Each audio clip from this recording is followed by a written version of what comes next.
tous les papiers, toutes les nouveautés qui sortent sont d'abord proposées en Python. Donc si tu veux avoir les dernières nouveautés, ça va être en Python. Et puis souvent, elles sont même pas développées en JavaScript. Bon, la plupart des gens pensent que Hugging Face, c'est pour de l'inférence IA et du stockage de modèles. Mais je pense que beaucoup de gens ne savent pas que Hugging Face, ça sert aussi, en fait, t'as tout un tas d'outils pour faire de l'entraînement et du fine-tuning. Et ces outils sont en Python. Donc par exemple, tu vas avoir des outils pour faire comme je t'expliquais, pour le système de récompense en fait que tu donnes à ton modèle pour qu'il choisisse plus une réponse plutôt une autre.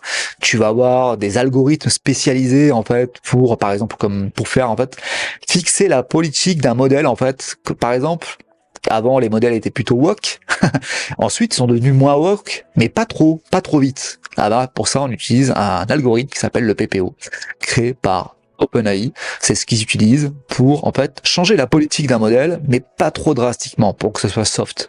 Si tu es pas un développeur JavaScript qui a beaucoup d'années d'expérience, qui est senior, qui maîtrise une stack qui est très solide, hein, ou qui est bon en architecture logicielle, tu es en danger.